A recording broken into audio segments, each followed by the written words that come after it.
What is up, all of my beautiful freaking people? Welcome back to another episode of FML Talk. Y'all, this is such a fucking good one. We have a licensed therapist, professional counselor on the episode today. Jeff Gunther is here, and we are diving into all the green flags, all the red flags, and everything you need to know about what to look out for in a relationship. Sit back, grab a fucking notebook and a cocktail. Welcome to FML Talk. Oh my God. Wait, how old was the other girl? 19. Can you believe that shit? Hey, this is Gabrielle Stone. Good book? Have you gotten to chapter 6 yet? He did what? 48 hours? What a dick.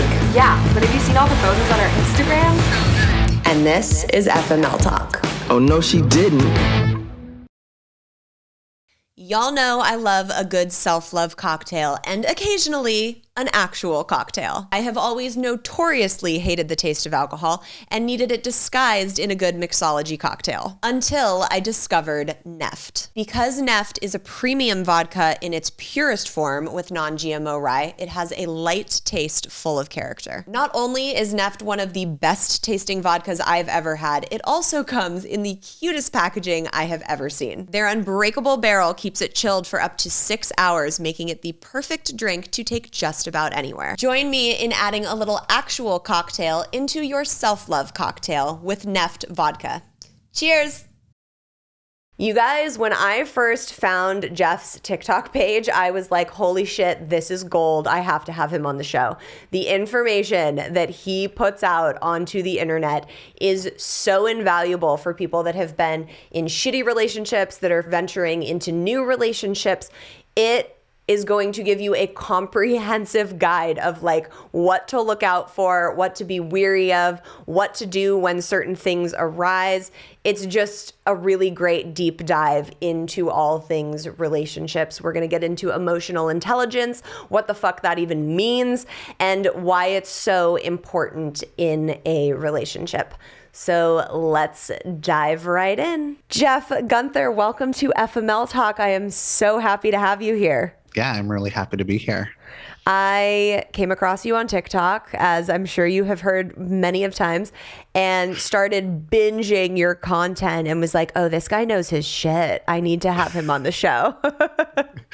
Yeah, there's a lot of content to binge. I'm like super addicted to like posting at least twice a day, something about relationships to help people like get their needs met, understand what they're looking for, and find healthy matches. Yes, and I think your content does that so well. And there's so much toxic shit on the internet. It was so refreshing to see someone being like, hey, here are things you should be doing or things you can be looking for that will help you on this crazy dating relationship journey. So I guess first and foremost, just thank you for putting good content out into the world.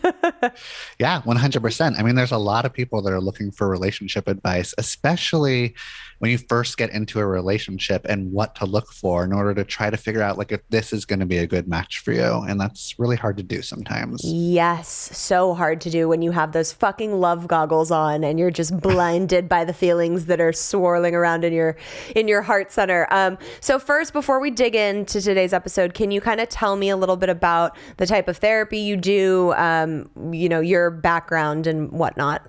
Yeah. So I grew up in Los Angeles. I got my undergrad degree in child development, was going to be a preschool teacher, decided not to do that, and went into marriage and family therapy. I got my degree at USC down in LA.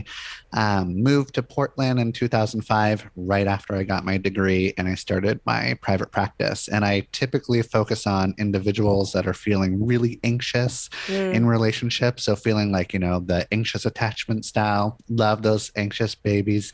And I also talk to lots of couples or people in relationships, but I only talk to the people typically that are like really new in a relationship or just married. I don't talk to the counsel people that have been in relationship for like 15, 20, 30 years and haven't like fucked in the last 5 years or like not even talking to each other. Just like, get that shit out of here.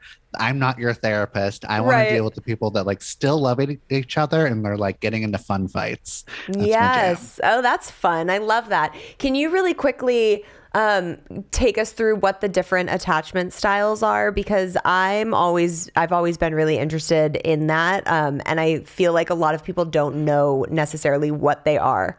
Yeah, so there's this thing called romantic attachment styles, and it's basically how we connect with our person when we're dating them. And there's 4 different ones, but 3 main ones.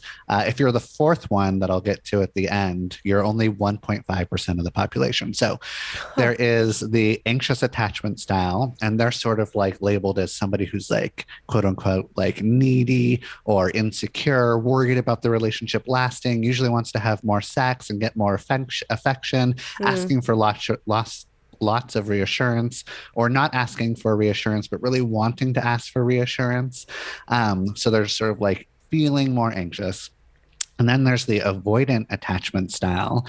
And that's somebody who's just like, oh, God, this is too much. I'm feeling like overwhelmed with all the neediness that maybe their partner is having, or they're feeling like they only want to like see you once or twice a week, while maybe an anxious attachment style wants to see you every day. They're kind of like, they like to do their own thing. Maybe they like put career or work or creativity first, and then like relationship stuff next, secondary or third. Right. So they don't quite totally show up in relationships emotionally, even though they really want to. They're just like not good at it, or there's like a block or something. And then there's the secure attachment style, and they're just like fucking chill, right?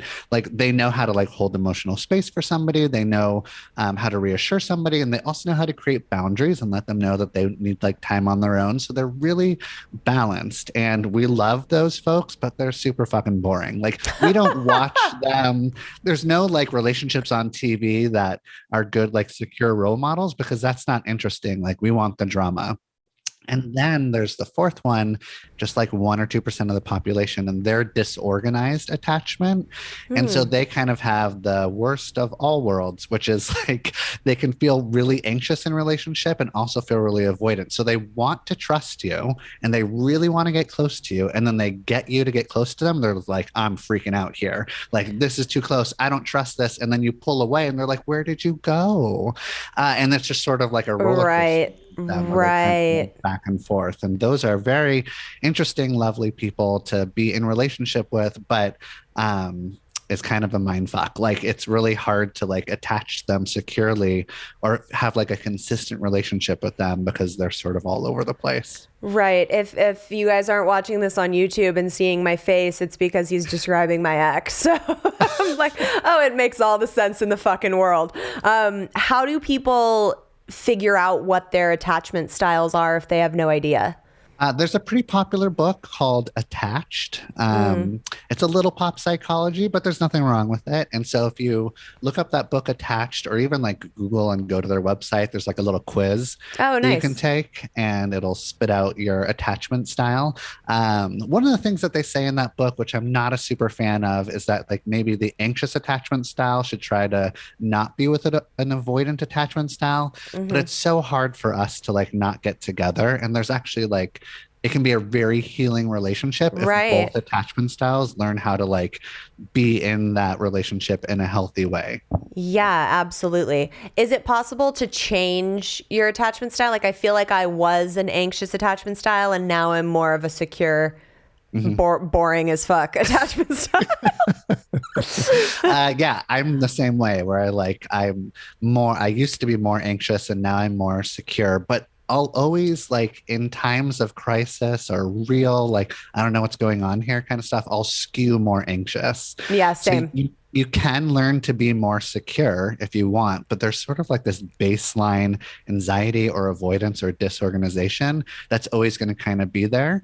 Yes. But you can get more secure if that's what you're aiming for. Yeah, totally. I very much feel that. And I think it's so good to know what you are and what your partner is so that you can kind of not cater to those things, but be more, understanding when certain things or triggers might come up. You can be like, oh, okay, I could do this, this, and this to make them feel better because they have this type of attachment style. Exactly. If you're anxious and you're like, okay, they're triggered, I'm going to give them as much like love and affection and reassurance as I can. If they're avoidant, you're like, oh shit, I'm going to give them some space, let them process this on their own, go play some basketball, whatever. And then we can like talk about it later. So if you can like cater to their to their attachment styles, then like things run more smoothly. Yes, totally. Okay, love that. Great start for everybody to like dig into this episode.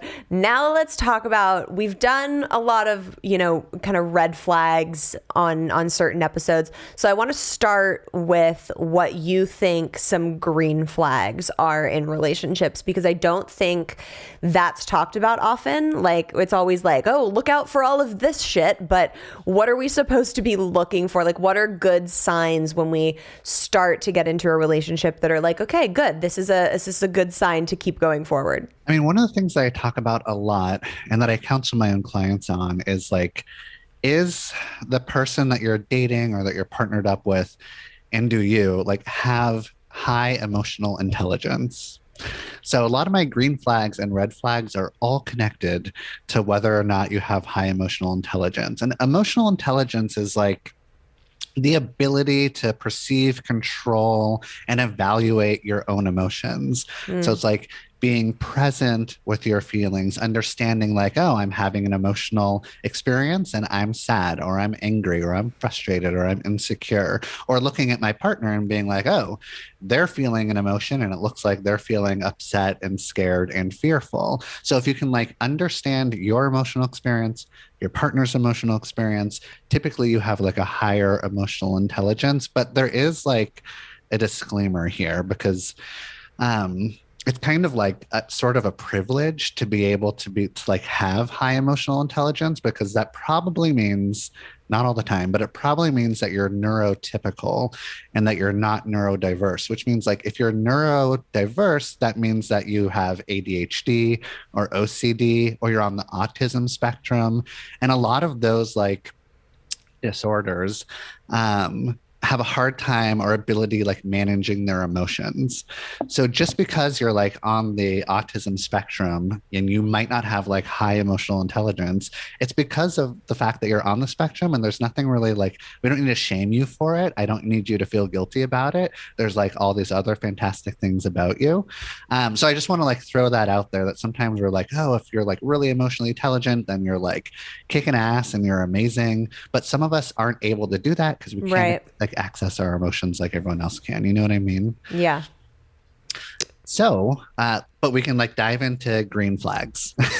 Yeah. Well, so I think emotional intelligence gets so, like the word recently has been so thrown around, and people don't really even have a clear idea of what that means. And you just explained it very, very well. That's something that's like a non-negotiable for me in a relationship, is someone needs to have like the emotional intelligence and the awareness to, be a good match, I feel, for me.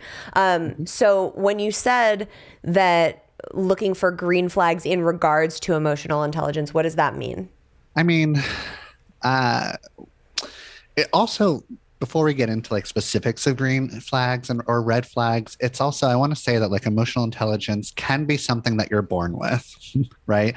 Like sometimes we come out feeling really sensitive to the world and to the people around us, and we just have like this innate emotional knowing, and that's just sort of what's going on. Sometimes we're just like not really clued in or tapped into like the emotions, emotional experiences of people around us.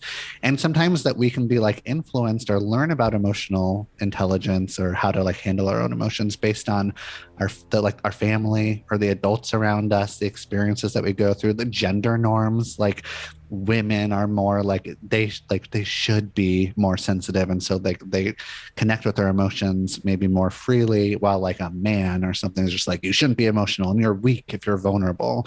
So like men don't want to learn about their emotions. It also like depends on like the type of environment that you grow up in. Like if you grow up in an environment where your basic needs aren't being met, or you like grow up in poverty or something, like who fucking cares about emotions when we need to get food on the table? Right. Like that's what's most important.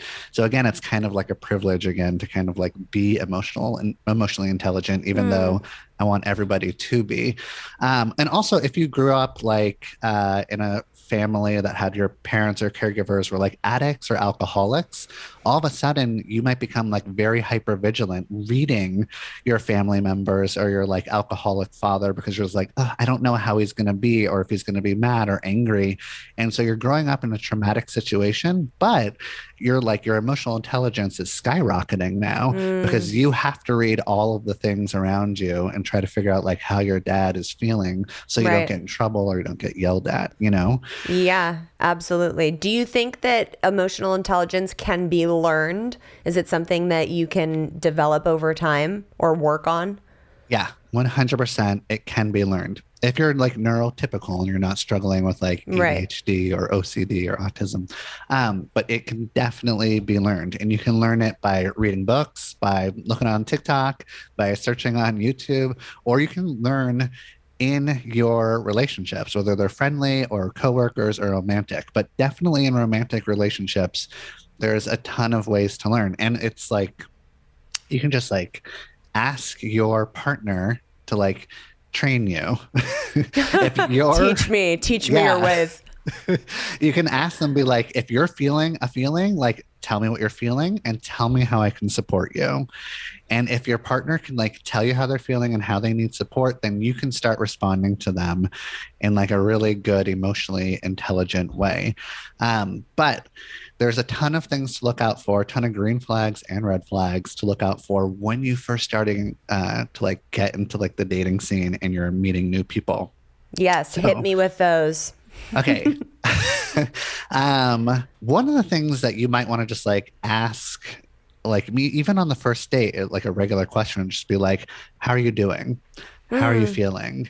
And if that person can like answer that question with feeling words, great sign. That's a green flag. If they can say, like, I had a stressful day. I'm feeling really excited to meet you. I'm feeling pretty overwhelmed. I'm feeling kind of like upset about what's happening in the world today. If they Right. use feeling words, awesome, green flags, love it. If they say, like, I don't know, or I'm fine, or they stare at you blankly, or if they just tell you what they're thinking, then that's like maybe not a red flag, but like a yellow flag of like, okay, they're like not going into like the feeling place, Right. and we're not going. So that's like a really easy like first question, and it can tell you a lot. That's so wild. I never would have thought of that. That would never have been on my fucking radar to look out for. But when you say it and you think about it, it makes a lot of sense, especially in the emotionally intelligent space. So that does make a lot of sense. And a lot and more green flags when you first meet them, even like on the first date, might be like, can they identify feelings when they talk about the past? So when they talk about stories, are they talking about their emotional experience or are they just giving you the facts? And do they know how to tell a story? Because if they know how to tell a story and engage you, they probably like understand how to like emotionally connect with you or the characters in their stories or something. So if they're a good storyteller, probably a green flag. That's really good. I don't know. How do you feel about like talking to new, maybe not on the first date, maybe if you want, but like talking to new partners about their exes or past relationships? Do you think it's a good thing or a bad thing? I mean, you're talking to someone who literally talks about their ex 5 to 6 days a week for her job. So for me, it's like, you know, we joke all the time, my boyfriend and I, that like if we ever broke up and I had to go into the, God forbid, the LA dating scene, that it would be kind of ridiculous, like sitting down on a first date with me being like, so what is it you do? And being like, well, here we go. And telling them my fucking background and story. To me, it doesn't come off as a red flag if someone's being open about an experience they had, especially if it was a pivotal experience and they learned from it. Like for me, you know, my 2 exes, like that's a huge part of my healing journey that I've been on, and I've grown and reflected a lot on both of those relationships and the parts that they played. If someone is sitting down and starts bashing on their ex, that's a red flag for me. Yeah, and that's what I'm saying. Like, it's a green flag if you can talk about your ex in somewhat of a nuanced way. You can like go ahead and talk about the problems, but also if you can take some accountability. Yes. Like, what did you do to cause those problems? What was the role that you played? There's Right. like probably a lot of high emotional intelligence if they can talk about it from all those ways and all those different perspectives. So I like to talk about exes. I like to talk about past relationships earlier on in getting to know somebody and dating because it gives me so much information about them. Yeah, same. I mean, my boyfriend and I are so transparent about everything. It's like any question I ask, any question he asks, like we've told each other stuff about, things to do with our exes and our experiences that probably maybe was a little too far on the sharing scale. But I have a girlfriend of mine who I got into this conversation with, and she was like, well, we don't talk about our exes at all because he gets really upset. And I'm like, well, what do you mean? Like, how do you not discuss like the past relationships that have gotten you to the relationship that you're in now? And she was like, well, and explaining this whole situation. And then she told me this story where, she posted something and it upset him. God, I hope they're not listening to this because I'm like trying to like be very vague, but she posted something and he got really upset by it. And it was because it triggered something in him from his past relationship. And I was like, see, if you guys would have talked about your past relationships, like you would have known about that trigger and you wouldn't have done that because it would have poked at that. So it never makes sense to me why people are like, oh no, we don't talk about our exes because of a jealousy thing. It's like, it was a part of their life. You need to hear about it to understand their journey, what they've been on, and the type of person that they are now, in my opinion. Oh yeah, I totally 100% support that. And like you're saying, like if you don't talk about it, it'll probably come up in some other way that you're not prepared for, just like what happened with your friends. Right. And then you're forced to like talk about it or experience it in a way that like you're not really like choosing, So if you can be really deliberate about it and kind of like start to talk about it earlier on, I 100% support that. But there's a lot of strong opinions out there, especially on TikTok whenever I make a fucking video about it, where it's just like they always say like exes are off limits. You should never talk about them. We should never even like mention that, whatever. It's like a lot of people have some strong feelings about it. Yeah, a lot of people are fucking wrong. So let's just start with that. No, I mean, I could go on all day on like the toxic comments that come on TikTok and people sharing like unwanted opinions, but I can't even imagine the stuff that you get because it's so... I mean, it's putting a mirror in front of people being like, this is healthy and this is not healthy. And people are like, ooh, that means I'm not healthy. Fuck you. Yeah. And it's easier to say, fuck you, Jeff, than be like, oh, should I think about this? Is there room to grow here? Like, what am I doing? So yeah, there's a lot of that. But another green flag at the beginning of a relationship is like trying to like, what happens when you see your new person experiencing like a pressured experience or something that's like urgent or something ambiguous or emotionally intense, like the like stuff that starts to come up, and it might just be like they got the wrong food order, or they're like driving behind someone who's really slow, or they had a really stressful day, or their sister is being a turd, or like, like the stuff that comes up like early on gives you a sneak peek into like how they handle stress and how they handle their emotions.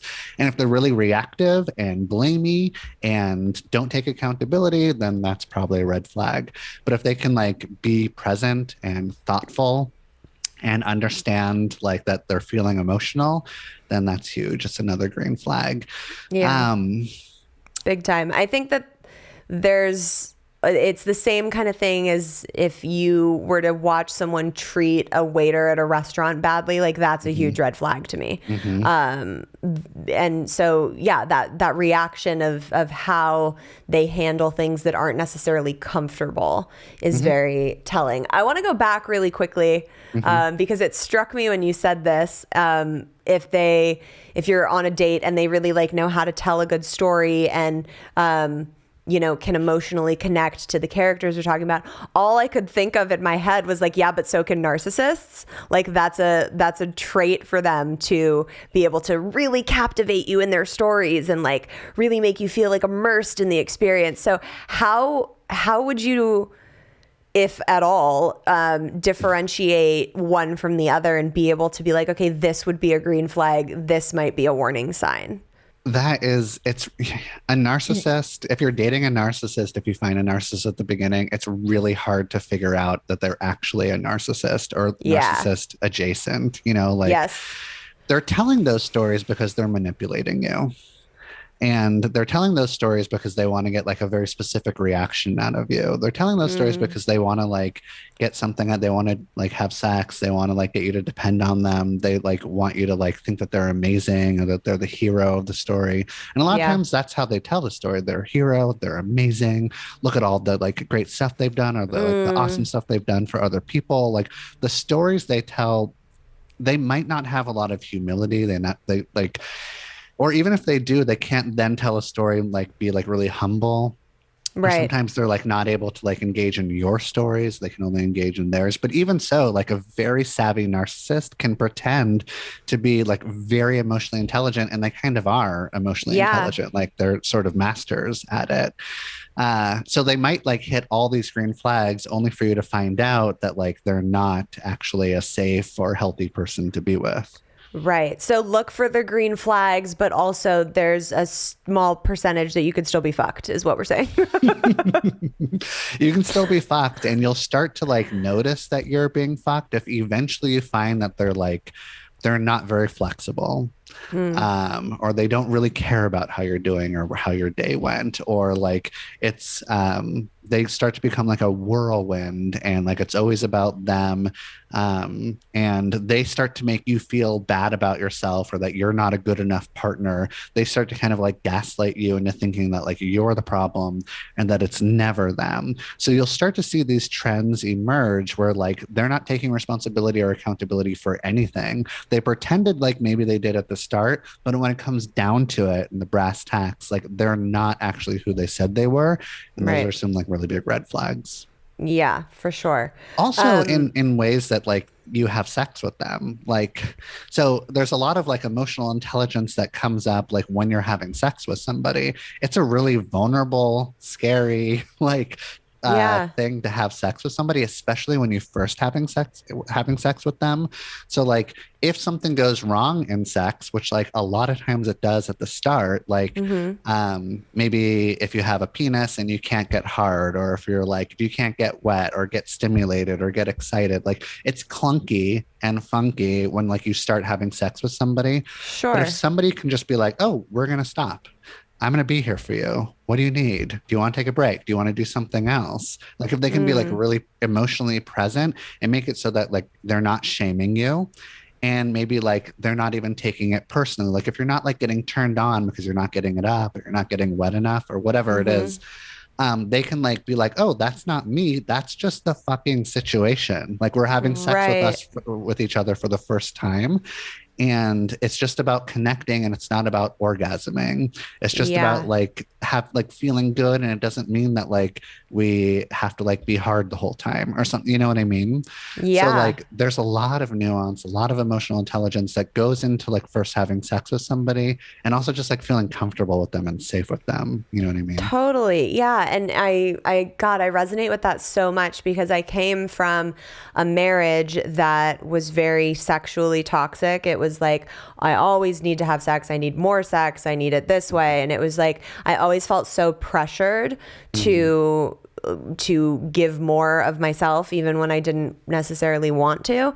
Mm-hmm. And then when I got into the relationship that I'm in now, he's been so, like a safe place for me to be like, we don't have to have sex if you don't want to, or like Mm-hmm. we can, sit down and make out. And if it leads to something great, and if not, that's fine.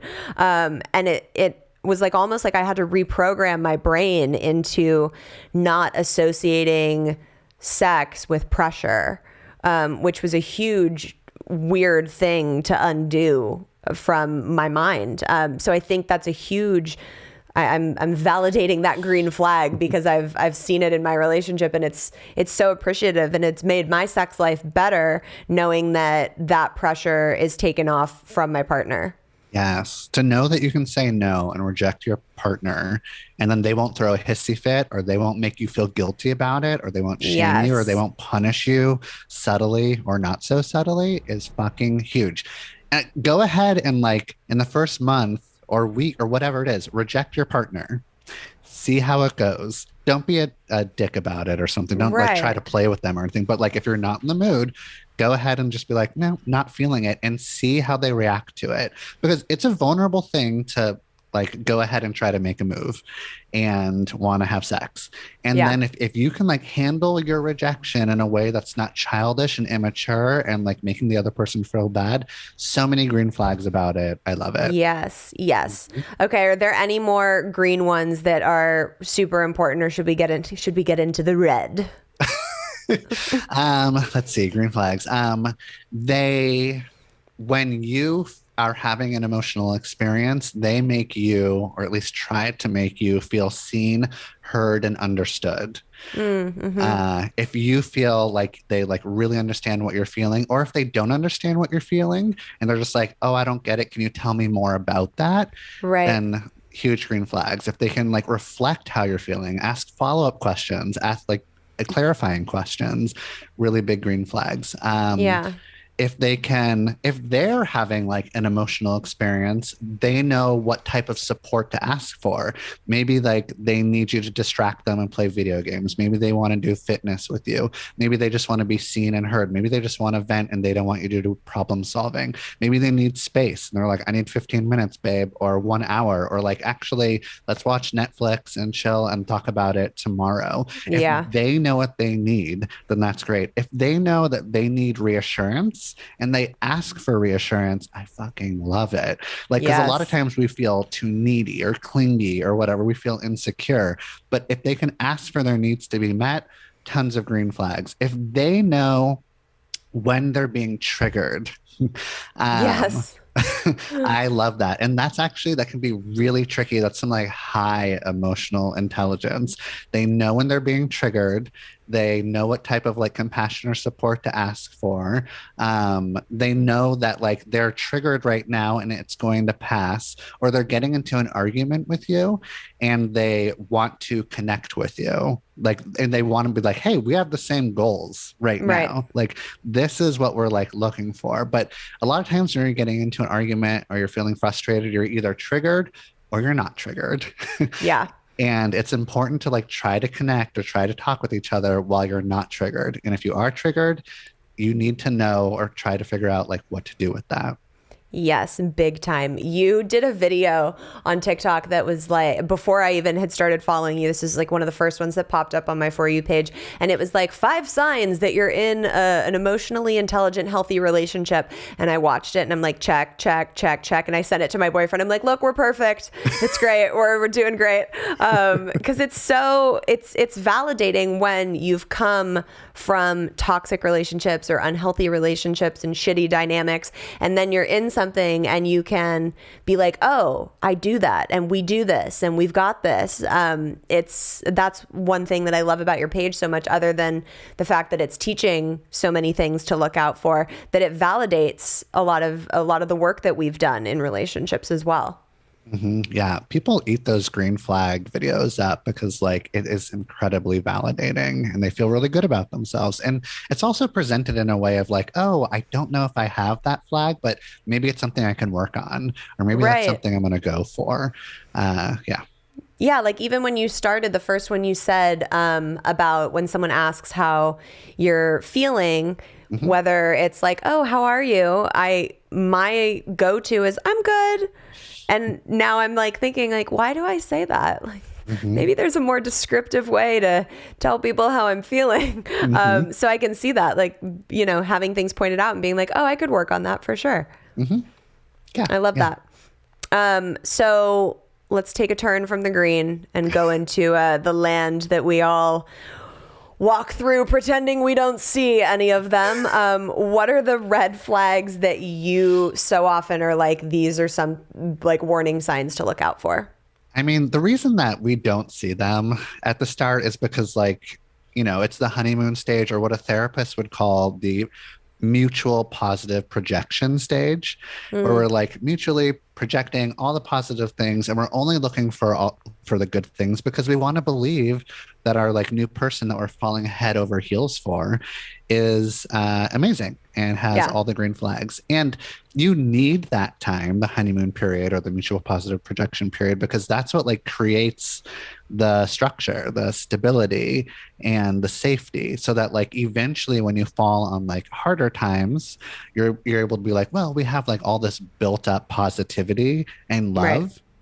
So it makes sense that like you're not paying attention to the red flags, but it is something that you want to kind of like try to do your best to be aware of. So a lot of times, like a red flag might be when you're having an emotional experience where you're feeling upset or stressed or worried about something and they just don't notice. Like, are they noticing that you're coming in with a different energy? Because you have like a funky energy coming into the date or the hangout if you're not feeling great. And if they don't even notice it, that could be a red flag. If they do notice it and they don't want to talk about it, or they keep on diverting into like more positive, optimistic or whatever, like that's also a red flag. If they see that you're struggling, but they talk about themselves instead of like focusing on what you're feeling and how what you're experiencing, or if they just like end the conversation, like those are red flags. You can tell that they're feeling like uncomfortable with emotions, and that might not be super great. So those are some like pretty obvious red flags at the start. Also, like it can like if you're getting into like arguments or you're having like heated discussions, are they mean? If they're mean, that's not okay. Like Yes. a really big fucking red flag. But it's easy to make excuses like, oh, they're just like, it's a really charged situation or they're feeling really passionate. Like if you start to make excuses for their meanness, that's not good. This takes some emotional intelligence, but if they get hijacked by their feelings and they don't know that they're hijacked, or at least can't look back on the experience and be like, oh fuck, I was totally hijacked by jealousy, or I was hijacked by insecurity. If they can't like acknowledge that or understand that, that's a red flag. If they don't know when to like ask for space, if they are there to prove you wrong, if you're getting into an argument, if you're getting into a fight and they're just like, I'm going to tell you how right I am and how wrong you are, that's a red flag. And like we were saying, the green flag was like, hey, I'm just here to connect. Although I want to say, like, you know, like I'm teaching people all the red flags and green flags and how to connect with people. If I get into a fight with my partner and with my girlfriend, there's a really big part of me that's just like, I cannot fucking wait to tell you how wrong you are. Right. Like that's a really natural feeling that comes up. And a lot of times that takes over, but sometimes it doesn't. And I'm actively trying very hard to make it so that like, I'm not just trying to prove you wrong and prove me right. Right. But and I think also when people, speaking from personal experience, I've been in therapy my whole life. So when I do get into arguments, I'm like, all right, here we go.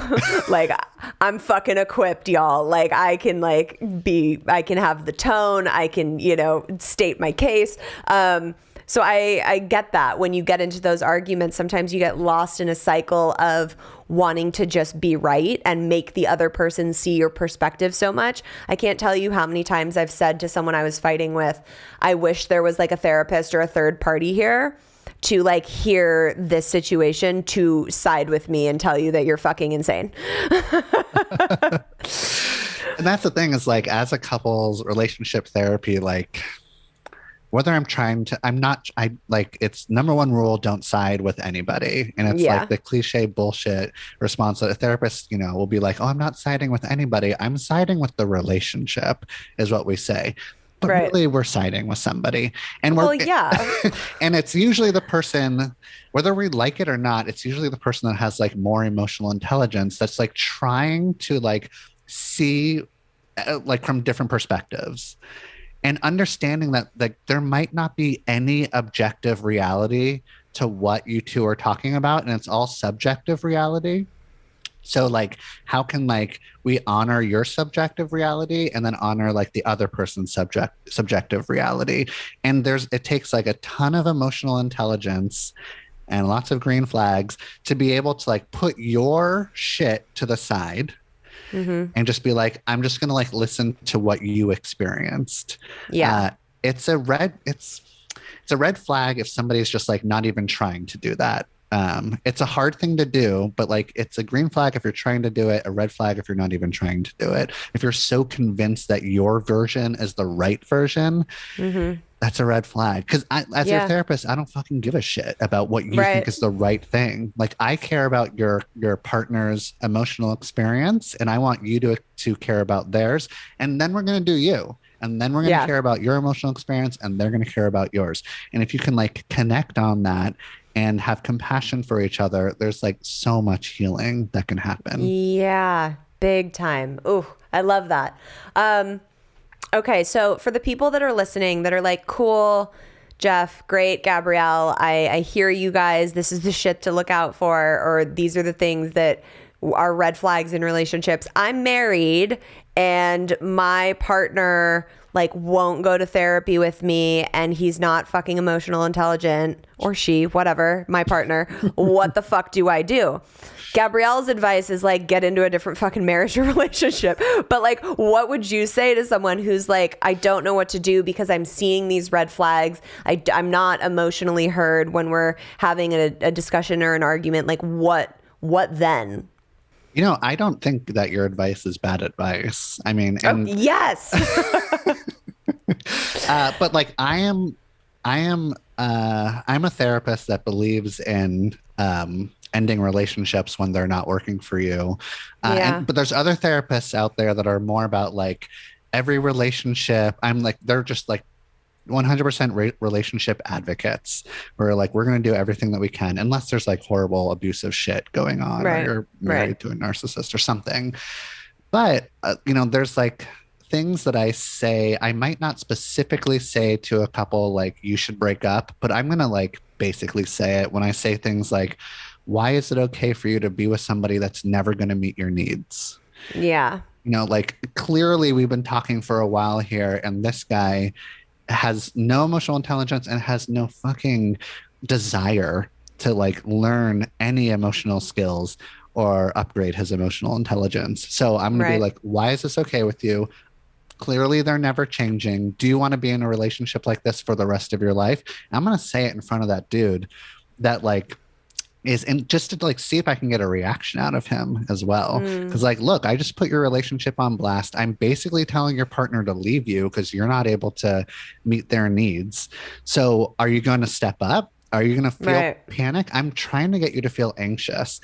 And that's not a bad thing to do in your relationship just without a therapist. Like you can be like, look, I'm not getting my needs met. I don't feel seen. I don't feel heard. I don't feel understood, or I don't feel emotionally safe, or it's making me so that like, I don't want to like have sex with you. I don't want to be close with you. I don't want to be intimate. I don't want to spend time with you. Or like, I'm feeling really sad. I'm feeling really depressed and filled with despair, disconnected. So like, I would want you to like, let your partner know all of like the vulnerable feelings that you're feeling. And I'm starting to question this relationship. Like, this isn't working for me. I need this to change. We can go to therapy. We can read a fucking book together. We can like journal together. We can like watch Jeff on TikTok or listen to podcasts, like whatever it is. Like, we need to start doing something. So a little bit of threat, like, as a therapist, I'm going to create like some anxiety in that relationship because like, hey, this could end. And I'm going to be the person that's going to like possibly end it for you by shining a light on how you're letting your person down. Yeah. Oh, I love that. I, for one, have never understood why anyone would get into a relationship with someone that was against therapy. That's like a fucking prerequisite for me, is like, if you're going to date me, like, we're going to be open to therapy. Yeah. So you would consider that a red flag too, if someone's like, no, therapy's bullshit, or no, I won't go, even if you want to.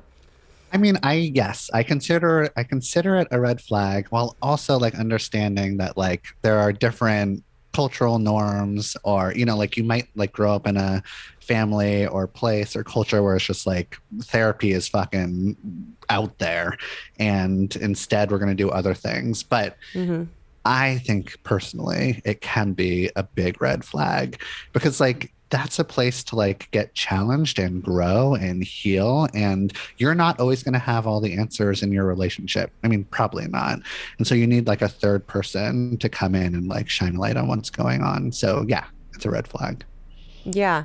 And I think so much of what we're talking about is being honest with yourself, that you're not just staying in something that's comfortable or normal for you now, and being challenged in that relationship, which is something that you should always be striving for, is to having a partner that, yes, you're comfortable with, of course, but you're not just like, oh, well, I'm not really happy in these 3 areas, but like, it's fine and we're comfortable and God forbid I have to go out and date again. It's like, that's not something you want to be doing. And I feel like just me saying this right now, people are like, fuck, I'm getting called out right now. She's talking about me. I am talking about you. It's something that I see so many of my friends, past, present, do. So many relationships I witness, I feel that that's what they're both doing. How would you advise people to, I guess, like take notice if they are feeling that, and like what are some action steps that they could take if they find themselves in a relationship like that?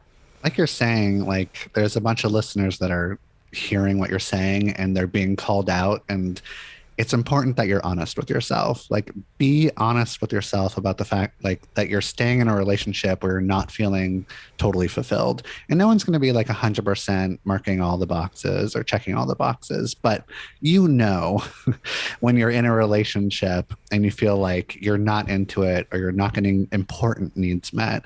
And so there's a lot of times where you're going to start to think like, oh, should I end this relationship? Should I go find somebody else? And there's a lot of excuses not to. And one of those things is like what you're saying is like, are you comfortable?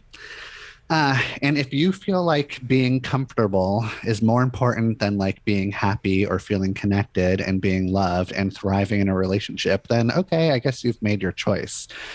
You will regret it. And yes, it's going to be every day that goes by, it's harder and harder to leave that relationship typically. So if you leave right now, then it'll be easier than leaving tomorrow or a month from now or a year or 10 years from now. So this is the time, this is the opportunity. Yeah. Also acknowledging the fact that it's like really scary, and it's sort of like our psyches are built in this way to like value predictability and certainty. So it's like, well, I'd rather be in this relationship that feels predictable and that I know, even if it's unhealthy or even if it's not meeting my needs, instead of like going all the way into uncertainty. Because uncertainty, it's like, what the fuck is going to happen there? And there's like it's really easy for your psyche to convince you that you shouldn't actually make that move. But in fact, typically almost every single time, you're going to be able to find somebody that can like meet all your needs that you're getting met now, meet even more of them, and find somebody who's like really truly interested in like being in this like relationship where you're going to grow and where you're going to heal. But I also like made a TikTok just yesterday about like a quote by Jerry Seinfeld where he says that like when you breaking up a relationship is kind of like knocking over a Coke machine. It won't go over in one push. You got to rock it back and forth a few times before eventually it falls over. So sometimes you got to rock that relationship back and forth, whether that's like going to therapy or asking for a break or having hard conversations, or like asking for a breakup and then getting right back together again. Like, it's a process. It's going to happen, and that's okay. Yeah. So those are suggestions that I might give. Yeah, absolutely. That's a fun analogy, the rocking it back and forth. Mm-hmm. What if you're in a relationship, you know, in the newer stages, and you start to see some of these red flags? How much leniency do you give before you're like, fuck this, I'm out? Like, is there a grace period of not excusing the behavior, but being like, well, maybe we can let this slide, or maybe we can discuss it? Like, what's the line? Well, you have to ask yourself, like, do you have a need or do you have a want? So like, there's like, if you're not getting some important needs met, then you should probably end it sooner rather than later. But if you're not getting some wants met, well, okay, like, you're not going to get all your wants and needs met. So to tell the difference is kind of like, let's say I want to be in a relationship with somebody and they're like, hey, I don't want this to be monogamous. I want to be in like an open poly relationship. I might, if I have like an immediate reaction of like, oh, that's not what I want, then that's a need. Like, I need to be in a monogamous relationship because I had an Right. automatic reaction of like, that's what I'm looking for. But if someone's like, oh, I want to be in a poly relationship, and I'm like, okay. And I'm like really curious about it, then it's probably more of a want. Because it's like, well, I mean, I want to be in a monogamous relationship, but maybe I'm open. So you can kind of like track like how Yeah. what needs are and what wants are based on like how quickly you react to it. So if you're not feeling like emotionally seen and you're like, oh, I don't like this, but you're like, well, how important is this to me? Then you can kind of like understand what a need or a want is. And if a bunch of needs or like even just like 3 or 4 needs aren't being met at the very beginning, then it's going to get like a lot worse probably. Yeah. And you should maybe call it. Yeah. I think that's a really that's valid. That's fair.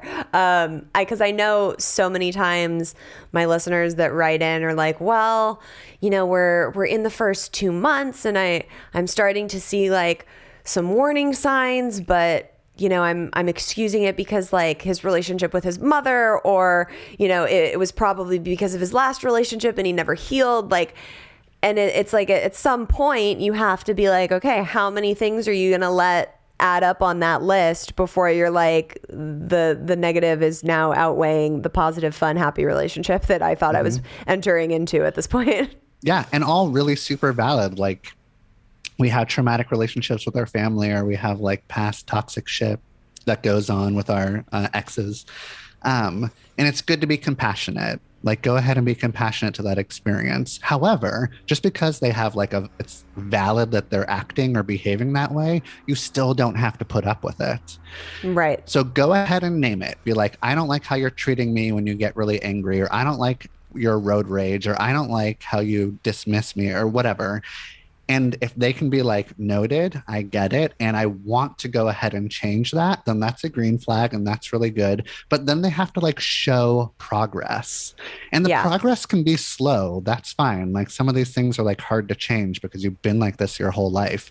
But if they don't show interest in changing it, or if they don't show any progress, or if they don't like check in with you about like, getting more feedback about how they can change it, like, those are really big red flags.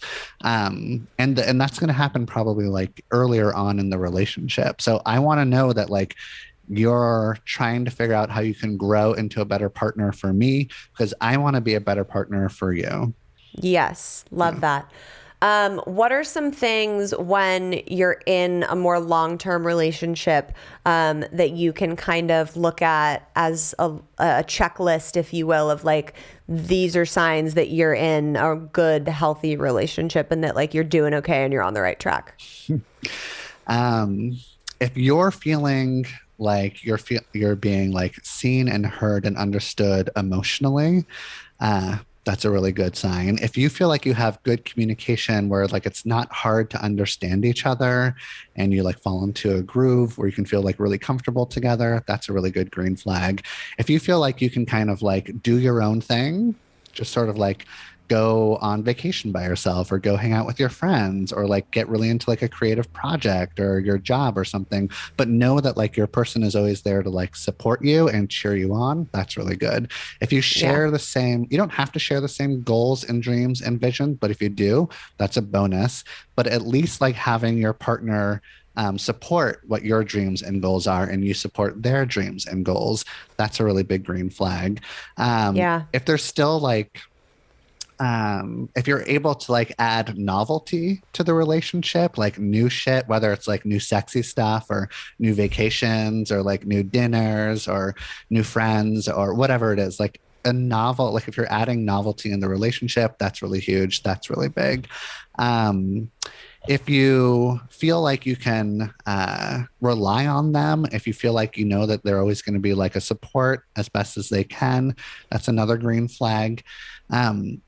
Really just making sure that you feel like, you feel excited about like growing old with them, that you can like, and that you can also like have the freedom and liberty to like grow and change, that you don't always Yeah. have to be like the same person for them, and that you like will grow together, or maybe you even like grow apart and then come back together. Like there's going to be like different versions of the relationship. You're going to like date somebody, and then maybe you're going to marry somebody, and then that person is going to change as you continue Yeah. to be with them, and that you allow them and give them the space to change, and that you're given that space as well. So if you feel like your person is a really good secure base and you're a good secure base for them, that's a really good sign. I love that. Oh my God, those were all good things. Jeff, this has been so freaking great. I know everybody at home is so thankful for this episode. It's so informative to hear all of the green flags, the red flags, really understand emotional intelligence. Can you tell everybody where they can find you online to kind of do as I did and binge all of your great content? Yep, they can find me on TikTok and Instagram at Therapy Jeff. I post there. I try to post there at least a couple times a day, and I do, have Instagram stories running throughout the whole day. I also run a therapist directory, a national therapist directory. You can find that at therapyden.com. Oh my God, amazing. Thank you so much for being here and sharing your wisdom. I really appreciate it. Yeah, no problem. Good talking to you. I want to thank Jeff so much for coming on and sharing all of his knowledge with us. Please, I urge you to go check out his TikTok page and just spend an entire day binging those videos, because you will be a better person for it at the end. I hope you guys got something amazing out of this episode. I know I sure fucking did. As always, make sure you are subscribed so you never miss an episode. Keep up with us on Instagram at FML Talk Podcast. If you want to check us out on YouTube, you can watch us live in studio at youtube.com/FML Talk. As always, be well and have a self-love cocktail on me. Cheers.